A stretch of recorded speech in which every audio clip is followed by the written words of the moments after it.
हिमाचल प्रदेश विधानसभा के मॉनसून सत्र का आगाज हो गया है। 7 दिन तक चलने वाले सत्र के पहले दिन विधानसभा सदस्य रहे खूबराम के निधन पर शोकोद्गार प्रस्तुत किया गया। इससे पहले कि प्रश्नकाल शुरू होता, विपक्ष ने स्थगन प्रस्ताव नियम 67 के तहत आपदा पर चर्चा मांगी। विपक्ष के नेता जयराम ठाकुर ने सदन में कहा कि हिमाचल आपदा से 10 साल पीछे चला गया है।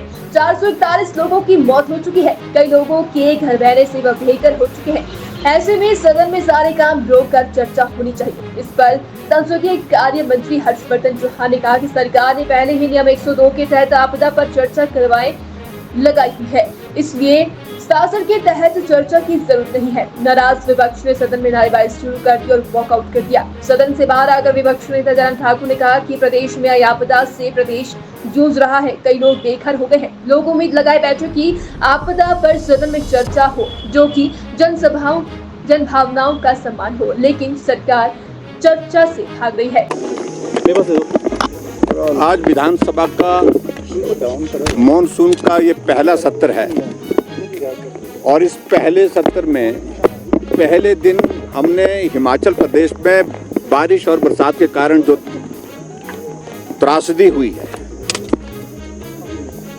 उस पर नियम 67 के अंतर्गत चर्चा मांगी है। और जहां तक रूल का प्रोविजन है उसमें बड़ा साफ है, स्पष्ट है, जब नियम 67 के अंतर्गत चर्चा मांगी जाती है, चाहे प्रस्ताव सरकारी है, चाहे वो प्रस्ताव किसी एक माननीय सदस्य का है, वो सब कुछ स्थगित कर दिया जाता है। इसलिए इसको स्थगन प्रस्ताव बोलते हैं। सारी कार्यवाही स्थगित करके एक ही विषय पर चर्चा की जाती है नियम 67 के अंतर्गत, जब वो स्वीकार किया जाता है।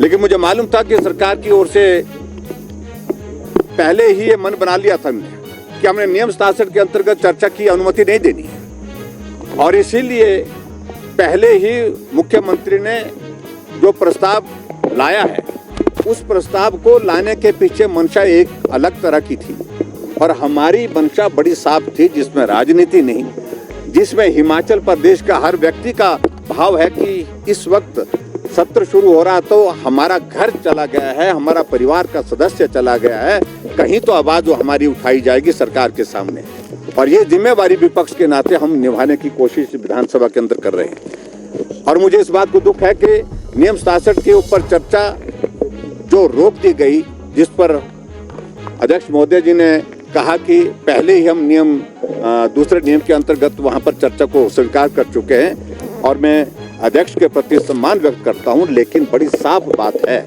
जब नियम 67 के अंतर्गत चर्चा मांगी जाती है, जब उसको स्वीकार करने की परिस्थिति आती है तो सारा बिजनेस रोक दिया जाता है।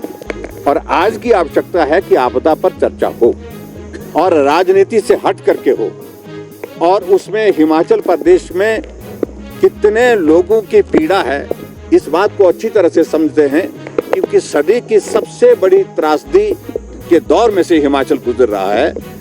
हजारों लोग बेघर हो चुके हैं हिमाचल प्रदेश में, सड़कें बंद पड़ी हैं, बिजली बंद पड़ी है, पानी की योजनाएं बंद पड़ी है, त्राही त्राही चारों तरफ मची है। तो इस सदन में सारा काम रोक करके नियम 67 के अंतर्गत ये चर्चा होनी बहुत वाजिब थी और ये बहुत आवश्यक थी। और मैं समझता हूँ कि जिस प्रकार से इस चर्चा को सरकार की ओर से लाने की कोशिश की है, उसमें एक ही चीज, क्योंकि प्रदेश सरकार अपने आप कुछ नहीं करना चाहती है, सारा ठीकरा केंद्र सरकार के ऊपर फोड़ना चाहती है और केंद्र सरकार राष्ट्रीय आपदा घोषित करे, ये उनकी मंशा है। इस सारी बात को लेकर के उन्होंने इस सदन में चर्चा को लाने की बात कही है। केंद्र मदद कर रहा है, केंद्र लगातार सहयोग दे रहा है, और आज तक के इतिहास में हिमाचल प्रदेश को केंद्र की ओर से सबसे ज्यादा मदद मिली है, ये मैं बड़ा साफ कहना चाहता हूँ। इसलिए आवश्यकता तो ये थी, जो लोगों का दर्द है उसका हम जिक्र करें। सभी माननीय सदस्य यहाँ जिक्र करना चाहते हैं कि मेरे विधानसभा क्षेत्र में ये नुकसान हुआ, मेरे विधानसभा क्षेत्र में इतने लोगों की जिंदगी चले गई, इतने मवेशियों की जिंदगी चले गई, और ऐसे में उस चर्चा को रोकना मैं समझता बहुत ही दुर्भाग्यपूर्ण है। हमारे हिमाचल प्रदेश के 75 लाख के करीब जो लोग हैं, उनकी भावनाओं को आज सदन के अंदर व्यक्त करने से रोका गया है, ये मेरा आरोप है। मंत्री हर्षवर्धन चौहान ने कहा कि विपक्ष तो राजनीति कर रहा है छोटे छोटे मुद्दों पर। देखिए, राजनीति की शुरुआत अगर की है तो सरकार ने की है, मुख्यमंत्री ने किया है, इनके मंत्रियों ने किया है, इनके विधायकों ने किया है। हम विपक्ष में रह करके लोगों की आवाज को उठाएंगे और बार बार यही कहा जा रहा है आपदा है मत बोलिए, आपदा है, कब तक नहीं बोलेंगे अब? और बाहर नहीं बोले हम, हमारे बहुत सारे सदस्य भी, हम लोगों ने भी बाहर सब्र किया इस आपदा की घड़ी में, लेकिन सदन के अंदर कब तक हमको बंद करेंगे, कब तक हमारी आवाज को दबाने की कोशिश करेंगे, ये बर्दाश्त नहीं है। Thank you please, thank you.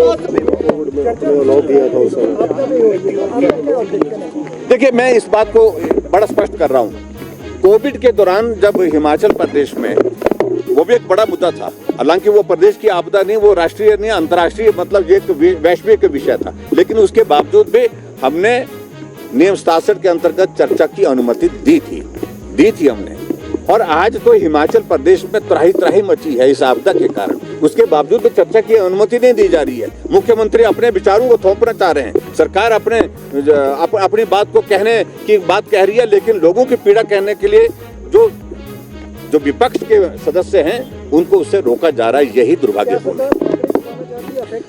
Facts जो है, जो जमीनी हकीकत से बिल्कुल अलग, यही मुख्यमंत्री जी का मैंने वहां सुना, मैंने आज तक में चैनल में इंटरव्यू कुछ दिन पहले कोई कनक्लेव थी, 24 के घंटे के अंदर हमने 75,000 जो हमारे टूरिस्ट थे उनको निकाल दिया, 24 घंटे के अंदर हमने सारी सड़कें बहाल कर दी, 24 घंटे के अंदर पानी की सारी स्कीमें हमने बहाल कर दी, 24 घंटे के अंदर बिजली बहाल कर दी, 24 घंटे के अंदर कम्युनिकेशन बहाल कर दिया। और आज भी मेरे ही विधानसभा क्षेत्र में बिजली अभी तक कई गांव में अभी तक भी नहीं चल रही है। आज भी मुझे प्रधान के वहां से रिप्रेजेंटेशन आए हैं, लिख करके भेजा है, कम से कम सदन में इस सब बात को उठाइए कि बिजली अभी तक नहीं पहुंची है। और इतना झूठ बोलना और हर जगह झूठ बोलना, ऐसा मुझे लगता है कि ये बहुत दुर्भाग्यपूर्ण है। एक तो आपदा के कारण प्रदेश परेशान है और ऊपर से 10 महीने होने जा रहे हैं इस झूठ को सुनते सुनते, हमने ये भी कर दिया, हमने वो भी कर दिया, जब जमीनी हकीकत हम लोगों ने जाकर के देखी है। सभी प्रतिनिधि यहाँ पर विधानसभा के जो हमारे विपक्ष के हैं, उन्हें अपने अपने क्षेत्र में देखी किस परिस्थिति में से लोग गुजर रहे हैं। सदन में भी कहा जा रहा है कि सर्वदलीय बैठक में इसको लेकर कहा गया था कि इस सारे विषय पर हम अभी विचार करेंगे। सर्वदलीय बैठक में इस विषय को रखा गया था कि 102 के तहत कार्य प्रस्ताव लाने वाली, और दोनों जो पक्ष है उन्होंने इस पर सहमति जताई थी, और उसके बाद भी जो विपक्ष है यहाँ पर 67 के तहत चर्चा लेकर आए। देखिए, ऐसा है, चर्चा होनी चाहिए, इस बात को लेकर के सहमति एक बात है, लेकिन चर्चा इस रूप में होनी चाहिए, तो इस तौर पर सहमति कोई नहीं थी पहले। और मैं बड़ा साफ कह रहा हूं कि हमने जो नियम 67 के अंतर्गत चर्चा लाई है, इसी के अनुरूप चर्चा होनी चाहिए, यह आवश्यकता है। संसदीय कार्य मंत्री लगातार कह रहे हैं